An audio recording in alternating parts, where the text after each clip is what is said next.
Hai Sidul Tuber, Mustafa Kemal Atatürk merupakan seorang panglima tertinggi, negarawan, penulis sekaligus pendiri Republik Turki. Dia melaksanakan modernisasi, diantaranya mengenalkan huruf Latin, memperkenalkan pendidikan dan sistem kehidupan ala Eropa. Dia menjabat sebagai Presiden pertama Turki pada 1923 hingga kematiannya di 1938, dan juga Perdana Menteri pertama pada 1920 hingga 1921. Tapi ada yang unik di balik kehidupan ala Eropa Atatürk. Bapak pendiri sekulerisme Turki Mustafa Kemal Atatürk ini memiliki istri yang berjilbab. Namun seiring berjalannya waktu, jilbab itu ia tanggalkan. Hal ini pun diduga ada sangkut pautnya dengan catatan harian istri Mustafa Kemal Atatürk yang tak boleh dipublikasikan. Mari tonton terus video ini sampai habis. Namun jangan lupa tekan tombol like jika suka, tekan tombol subscribe jika belum, dan hidupkan lonceng notifikasinya. Oke?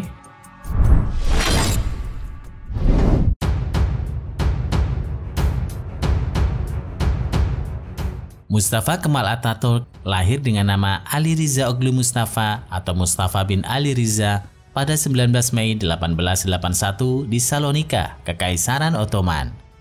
Ayahnya, Ali Riza Effendi, merupakan seorang perwira milisi dan juga pedagang kayu. Sedangkan ibunya bernama Zubaide Hanim. Nama tengah Atatürk, Kemal, yang berarti kedewasaan, diberikan oleh guru matematikanya, Kapten Uskuplu Mustafa Effendi. Awalnya, ibunya menyuruh Atatürk untuk menempuh pendidikan di sekolah agama, sesuatu yang diturutinya dengan sangat enggan sehingga hanya bertahan sebentar. Dia kemudian masuk sekolah Semsi Effendi, sebuah sekolah dengan kurikulum yang lebih sekuler. Ayahnya sengaja memasukkannya supaya dia menjadi pedagang, namun tanpa meminta pertimbangan orang tuanya. Dia ikut ujian masuk sekolah militer Salonika di 1893. Di 1896, dia masuk SMA Militer Monastir. Karir militer Atatürk sangat gemilang. Dari 1909 hingga 1918, Atatürk menempati sejumlah jabatan penting di Angkatan Bersenjata Ottoman. Dia juga pernah berperang melawan Italia dalam Perang Italo-Turki di 1911.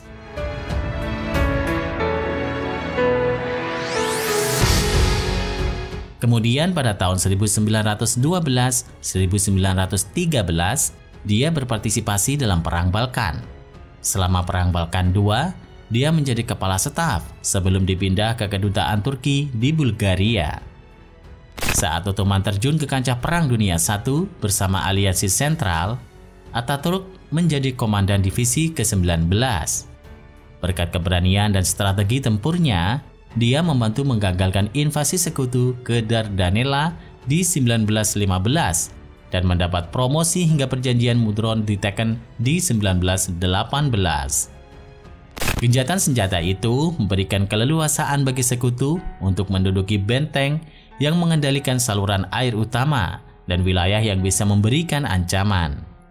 Pada 1919, Atatürk mengatur adanya pemberontakan.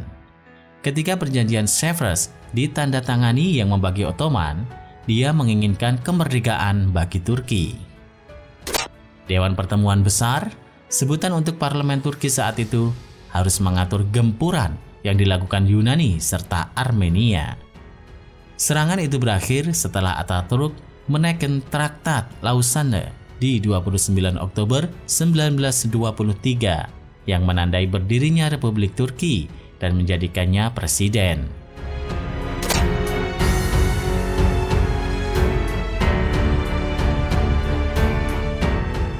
Pada masa kepemimpinan Atatürk, segala hal tentang Islam harus ditanggalkan, diganti dengan ideologi sekuler di setiap lini kehidupan.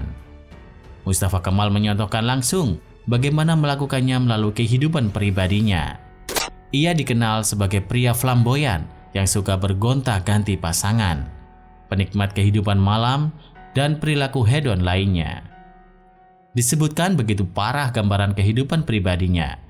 Bahkan idenya untuk menikahi Putri Sultan Mehmed VI pun ditolak sang sultan. Padahal secara politik, itu bisa mengamankan posisi sultan yang saat itu sudah berada di tepi jurang. Hal itu tentu saja memiliki alasan. Sultan mendengar kabar tentang penyakit kelamin yang diidap Mustafa Kemal akibat gaya hidup bebasnya. Ayah mana yang rela menyerahkan putrinya pada pria semacam itu?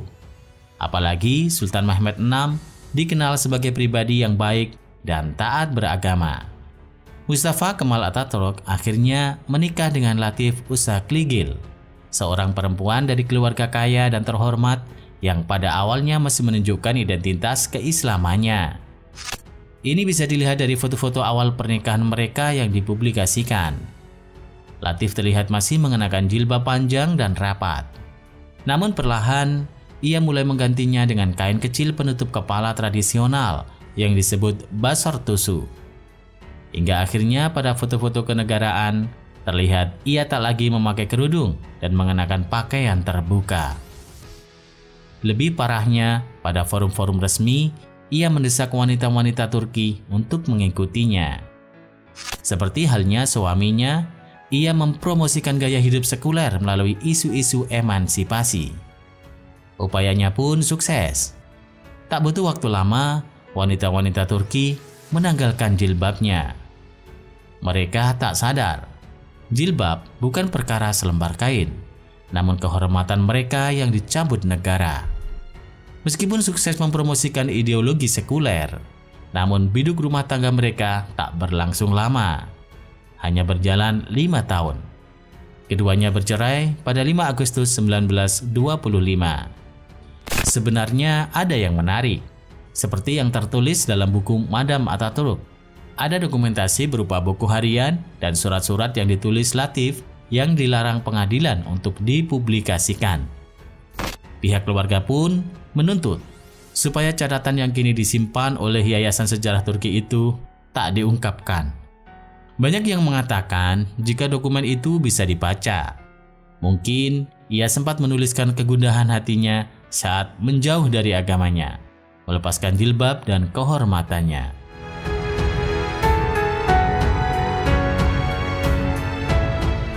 Nah, itulah kisah misteri catatan harian istri Kemal Atatürk yang sampai saat ini masih menjadi tanda tanya.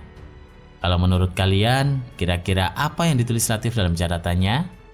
Tulis pendapat kalian di kolom komentar. Terima kasih sudah menonton. Jangan lupa share dan sampai jumpa di video berikutnya.